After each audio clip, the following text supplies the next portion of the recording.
ya. Ah, ya ves, estaba olvidando el sombrero. ¿Ves? Chamble, ya.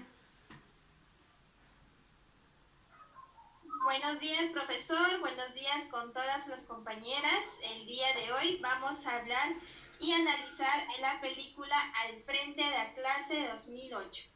Estamos presentes mi compañera Yurnet y mi compañera Jessica, que vamos a hacer análisis crítico y también nuestros puntos de vista respecto a esta película.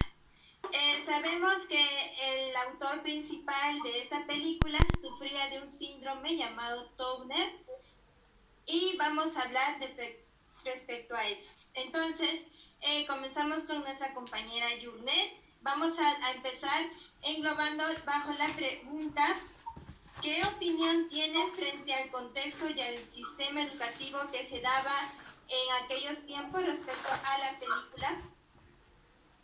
Buenas tardes. Para responder esta pregunta, primero quiero citar a nuestro marco del buen desempeño docente en la dimensión 1, ¿no? Que nos dice la preparación para el aprendizaje de los estudiantes. ¿No? ¿Cuál es el primer dominio? Que nos dice que el docente debe estar preparado para ¿no? Y que debe prepararse, siempre debe investigar. En esta película, como hemos podido observar, en primer lugar se ve, ¿no? Que hay una desinformación de los docentes, ¿no? Y hay una falta de interés de investigar más sobre ese problema. ¿Y qué hacen? Simplemente dan una valoración o una calificación a un niño sin conocer su contexto, su problema en sí, ¿no? Y como lo dice nuestro dominio, en aquel entonces yo no sé si había este marco del buen desempeño, ¿no? Pero hoy en día tenemos bien claro nuestro marco del buen desempeño docente, y en la competencia 1 del dominio 1 también resalta, ¿no? Que como docentes nosotros tenemos que conocer y comprender las características de nuestros niños a fin de ¿qué? A fin de garantizar un aprendizaje integral en los niños, ¿no? Que desarrollen sus capacidades y que tengan una formación integral. Así es, tomando en conocimiento desde el marco de buen desempeño del Minedu, tenemos esta perspectiva de nuestra compañera Yurnet. También nuestra compañera Jessica también quiere dar aportación a esta pregunta. Bueno, muy bien, estoy totalmente de acuerdo con todo lo que nos dijo nuestra compañera Yurnet. En este caso yo tomé a un autor, ¿no? Que es Montessori, el método Montessori, ya que nos dice que el método Montessori existen 8 principios, de las cuales yo identifiqué cuatro principios de este método que se relacionan con este video. El primero, que fue el aprendizaje por descubrimiento, ya que el señor Coe agarra y después de ser docente empieza a relacionar su aprendizaje, ¿no? Entonces quiere enseñar, innovar, y lo hace, trata de que todos los niños puedan puedan tomar atención, y lo trata de que ellos participen. También el segundo principio sería preparación del entorno educativo, ya que el señor Coe, cuando ingresa a sus clases, trata de hacerlo innovadora, que sea adaptado para los niños de cada tema. Es por eso que también el señor Coe cada vez hacía sus temas más innovadores, ¿no? Por ejemplo, cada clase llevaba un sombrero diferente, un disfraz diferente, entre todas esas cosas, ¿no? Y siempre sus clases eran atractivas. Y el tercer principio que yo resalto de Montessori es el uso de materiales específicos, ¿no? En ahí es, como les decía, él tiene cada clase un material de acuerdo al tema. Y también la elección personal del alumno, ¿no? Por ejemplo, en vez de que el profesor, el docente, sea facilitador, trataba de que los niños participen. Por ejemplo, agarraba, hay una parte del video donde digamos, este sí India, dice, no, dicen, este será tampoco. Entonces busca que los niños propios generen su propio aprendizaje. Así es, teniendo en base Brad Cohen, a realizar sus clases, realizaba diferentes estrategias, como mencionaba Jessica. Y bueno, cabe mencionar también que Brad Cohen también tenía un enfoque constructivista, ya que él quería que los niños eh, pudieran aportar o podían construir sus propios aprendizajes, que Piaget nos habla de un aprendizaje constructivista, de que los propios alumnos deben construir sus aprendizajes. Entonces Brad Cohen se afianzaba en esto. Él no quería dejar de lado su síndrome de Tourette, y para que más puedan especificar en el aprendizaje del niño, en la enseñanza del niño. Entonces, podemos saber que estaba bajo un contexto de poder afianzar el enfoque educativo. Entonces, pero también podemos hablar un poco sobre el contexto en que vivía, en que pasó Brad Cohen desde su niñez hasta su adultez, su formación profesional. ¿Qué nos podría mencionar Yurnet sobre su contexto que estaba viviendo en ese entonces Brad Cohen? Bueno, quiero resaltar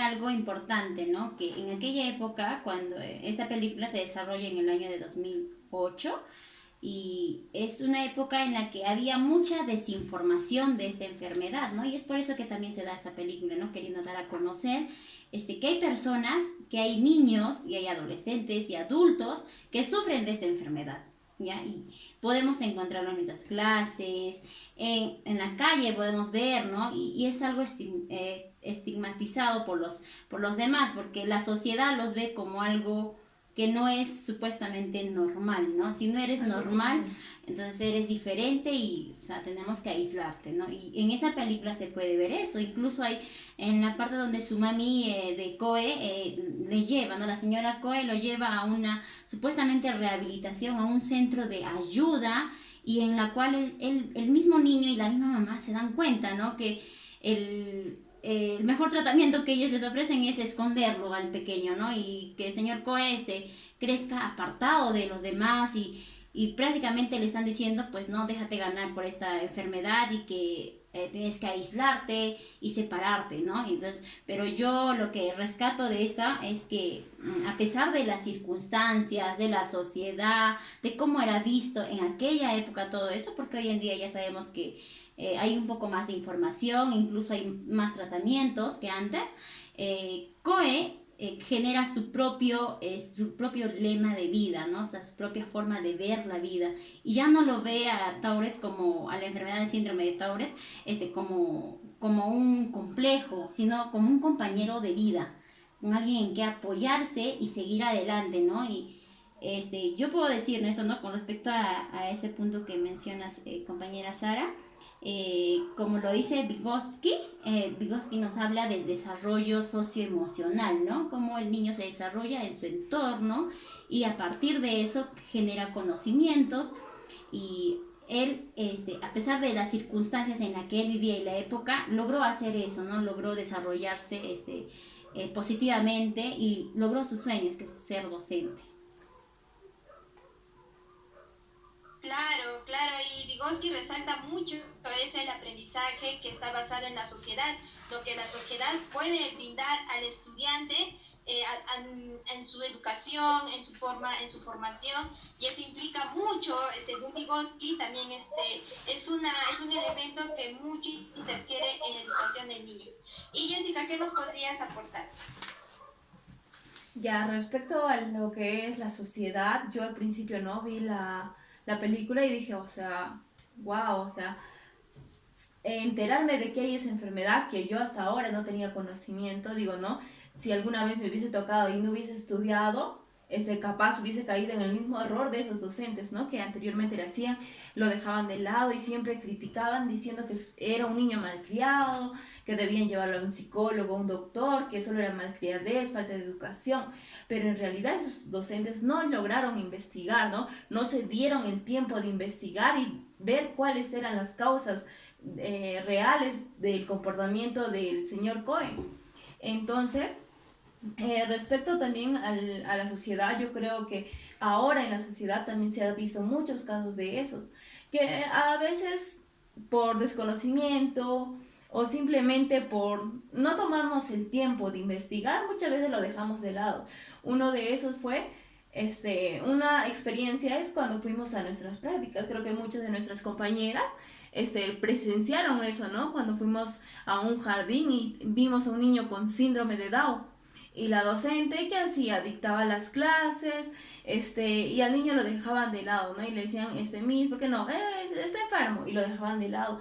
Y vieron cómo lo discriminaban prácticamente el niño. Entonces, creo que muchos compañeros presenciaron eso y también es muy importante, investigar. Si no sabemos hasta ahora cuántos síndromes podrían existir. Por ejemplo, yo ahorita acabo de ver que hay un síndrome de Tourette, síndrome, o sea, distintos síndromes, pero deberíamos de tomarnos el tiempo de averiguar para no calificar a una persona solo por nuestro instinto, ¿no? Decir, ay no, balbucea o dice malas palabras o hace gestos diferentes y alejarnos, ¿no? Sino investigar y poder ayudar a esas personas y que sean parte de, y no alejarlos, ¿no?